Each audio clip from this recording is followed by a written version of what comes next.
Good morning, Mr. Good morning. President. Yes. What is your position on the plan of the International Criminal Court to investigate former President Rodrigo Duterte over his war on drugs? My position hasn't changed, and I have stated it often, even before I took office as president, that there have there are many questions about their jurisdiction and the what can be what we in the Philippines regard as an intrusion into our internal matters and a uh, a threat to our sovereignty. So, no, I do not see what their jurisdiction is. I feel that we have in our police and in our judiciary a good system. We do not need assistance from any outside entity. The Philippines is a sovereign nation, and we are not colonies anymore of these former imperialists. So that is not something that we consider to be a legitimate judgment. So until those questions of jurisdiction and the effects on the sovereignty of the republic are sufficiently answered, I cannot cooperate with them. Thank Thank you, you, sir. Mr. President. Next question from Mr. Nestor Corrales from Philippine Daily Inquirer. Good morning, Mr. Hi, President. good morning. Sir, do you think it is now the right time to activate or to invoke the country's mutual defense treaty with the United States following the laser pointing incident at the West Philippine Sea? Perhaps it is because if we activate that, what we are doing is escalating, intensifying the tensions in the area. And I think that would be counterproductive. Besides, despite the fact that it was a military-grade laser that was pointed at our Coast Guard, I do not think that it is sufficient for us for it to trigger the Mutual Defense Treaty. So we are in constant contact, of course, with our treaty partners, not only with the United States, but also our ASEAN partners and our partners here in Asia.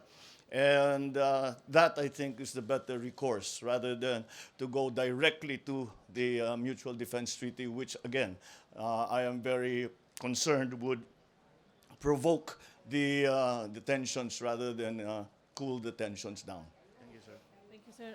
Ms. Bea Corpin from Rappler. Hi, Hello. sir. Good morning. Good morning. Sir, what prompted you, on China again, sir, what prompted you to summon the ambassador? Siyempre, malaking deal din yun, sir, to summon him. And how did the discussion go? What was discussed? Well, what we discussed, and I said that the laser pointing incident was only a part of what we are seeing as a intensifying or a escalating of the actions of the militia of China, the marine militia of China, the Coast Guard of China, and the Navy of China. And actually, I said we have to find a way around this, because if we are such close friends, such as China and the Philippines, these are not the kind of incidents that we should be talking about between the president and the ambassador to the Philippines from China. And I reminded him that this was not what we agreed upon with President Xi when I visited him in Beijing. So we are hoping that we can find a better way rather than these incursions into our maritime territory and the rather aggressive acts that we have been seeing in the past few weeks and months. Thank you, sir. Last question from Mr. Romy Gonzalez from DZRH. Naibagaldama po. Considering the fact that the Cordilleras is the water cradle of the North, sir, what's your policy, direction towards protecting the environment in the Cordilleras, especially mining, sir? Well, I think in terms of protecting the environment, it's very clear what the position of this government has always been.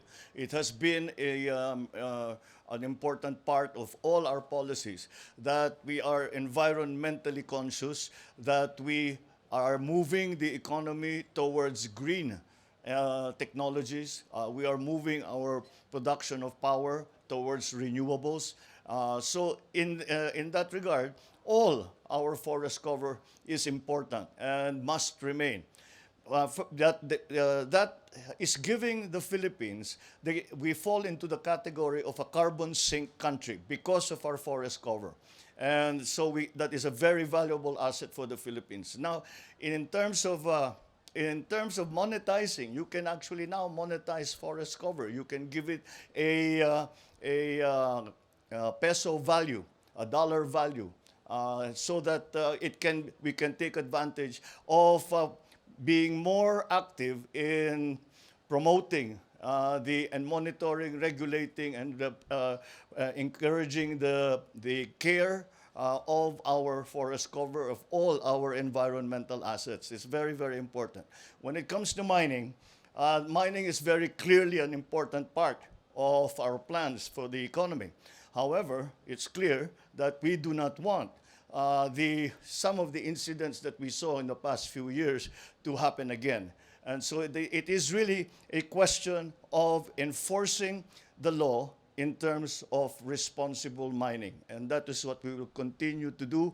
We will always make sure that the mining companies who come in, once they are finished mining, that they leave the site in the same condition as it was when they found it.